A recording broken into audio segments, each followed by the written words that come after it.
दोस्तों, आज की कहानी है बड़ी बहू बच्चों के बीच दूरियां क्यों ला रही हो। दोस्तों, कहानी शुरू करने से पहले अगर हमारे चैनल को सब्सक्राइब नहीं किया हो तो कर लीजिए ताकि आपके पास पहुंचे हर नया वीडियो।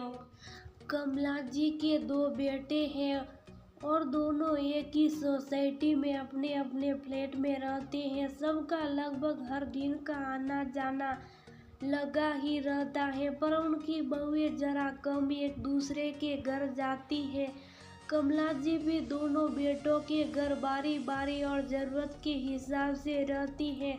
दोनों बेटों के बच्चे 10 साल से सब छोटे हैं, तो वो अक्सर एक दूसरे के घर आते जाते रहते हैं, साथ में खेलते उधम मचाते पर आपस में मस्त रहते। इधर बड़े बेटे के घर रहकर कुछ दिनों से कमला जी छोटे बेटे के घर आई हुई थी। बड़े बेटे के दोनों बच्चे छोटे बेटे के बच्चों के साथ खेलने आने लगे। बेटा, आप लोग खेलने के बाद कमरे को साफ कर दिया करो, छोटी बहू रत्ती ने सारों बच्चों से कहा। पर बच्चे खेलते और फिर कमरे को जो का त्यों छोड़ चल देते। रत्ती शुभ साफ कमरा से जाती और अपने बच्चों को बोलती, जब तुम ताई जी के घर जाते हो, दीदी भैया के साथ खेलते हो, तो क्या ऐसे ही बिखरा कमरा छोड़कर आते हो? ना मम्मा, हम सब सामान समेट कर बास्केट में रख देते हैं, नहीं तो ताई जी बहुत डांटती है। कुछ ने कहा, तो फिर आप सब यहाँ क्यों बिखेर के रखते हो? रति ने पूछा। आप ताई जी की तरह थोड़ी ना हमें डांटती हो, आप तो खुद ही कर देती हो।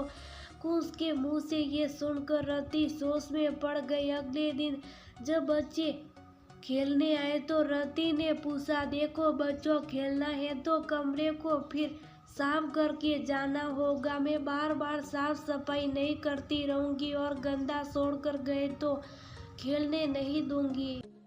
उस दिन तो बच्चे खेलकर सब समेट कर चले गए। अगले 2-3 दिन तक जब बच्चे खेलने नहीं आए तो कुछ ने कहा, मम्मा, हम दोनों भैया दीदी के घर खेलने जाए, वे लोग नहीं आ रहे और हमारा मन नहीं लग रहा। कुछ सोच कर रति ने हाँ कर दिया। कुछ ही देर में रति के बच्चे उतरा हुआ मुंह लेकर अपने घर आ गए। क्या हुआ, ऐसे मुंह क्यों लटका रखा है? कमला जी ने बच्चों से पूछा।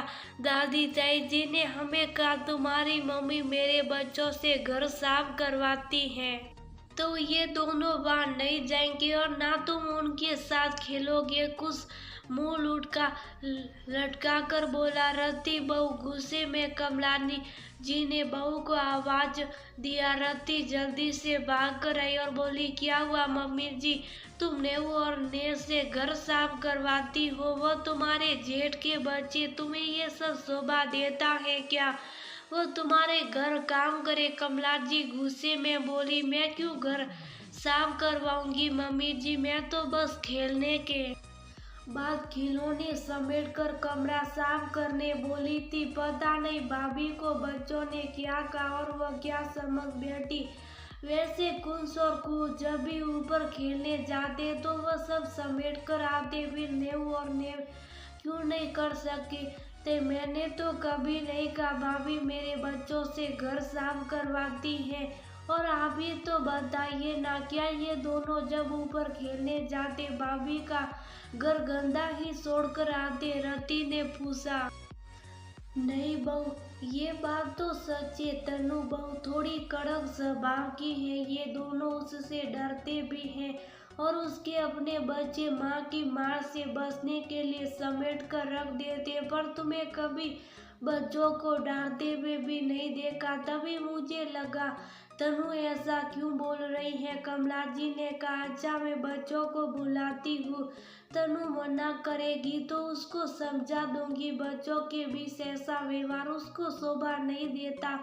दोनों ही हमारे घर के बच्चे जब एक के घर जाकर कमरा समेट सकते तो दूसरे के घर क्यों नहीं? और कायदे से बच्चों में बचपन से सामान सहेजना सिखाना चाहिए। तुम्हें भी कह रही हूँ कुंज और को थोड़ा अपना बिखरा कमरा समेट कर रखना सीखा। जब तुम खुद ही करती रहोगी तो वह क्यों करना चाहेंगे। कमला जी रति से बोली, हाँ मम्मी जी, आप सही करिए। भाभी ने अपने बच्चों को सिखाया, पर जब मैंने कहा तो कहती है मैं घर साफ करवाती। बताइए इसमें मैं कहाँ गलत हो गई। रति दुखी होते हुए बोली, तुम गलत नहीं हो बहू, तनु ने गलत मतलब निकाल लिया। तुम चिंता मत करो, मैं बात करती हूँ। कमला जी रति को समझाते हुए बोली।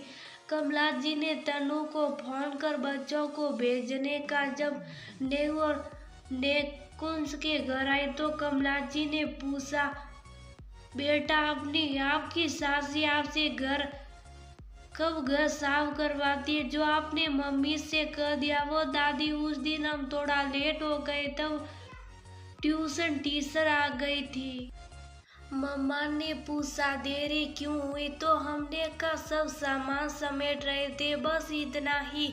10 साल की न्यू ने कहा, बेटा कुंस और कु आपके घर जाकर सामान फैला हुआ छोड़कर आते ना, नहीं ना, सब मिलकर खेलते हो, समेट लेते हो। भाई यही भी तो वही करना। आपकी सासी आपको डांटती है क्या। कमला जी ने पूछा, नहीं दादी वो तो कुछ नहीं कहती। नेहू और ने संवेद सवर में कहा, तो बेटा आज से आप सारों अच्छी तरह मिलकर खेलने के बाद दोनों जगह सामान समेट कर जाया करो, ताकि आपको भी पता हो कौन सा खिलौने कहाँ रखे हुए, ताकि जब खेलने आओ तो फटाफट मिल जाए, समझे मेरे बच्चे। कमला जी बच्चों को गले लगाते समझाते हुए बोली, हाँ दादी, अब हम अच्छे से खेलेंगे और फिर अपने अपने कमरे को साफ साफ रखेंगे। सारों बच्चों ने एक साथ कहा और फिर खेलने में लग गए।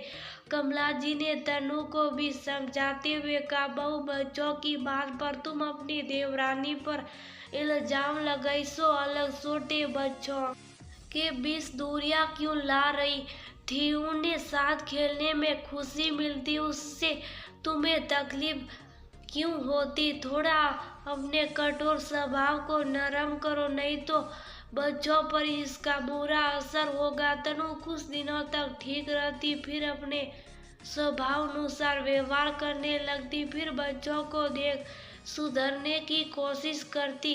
दो विपरीत स्वभाव की बहुओं के साथ ऐसी समस्या आम है, इसलिए किसी एक को सेतु को काम करना पड़ता है, ताकि भावी पीढ़ी में दूरियां वक्त से पहले न आ पाए।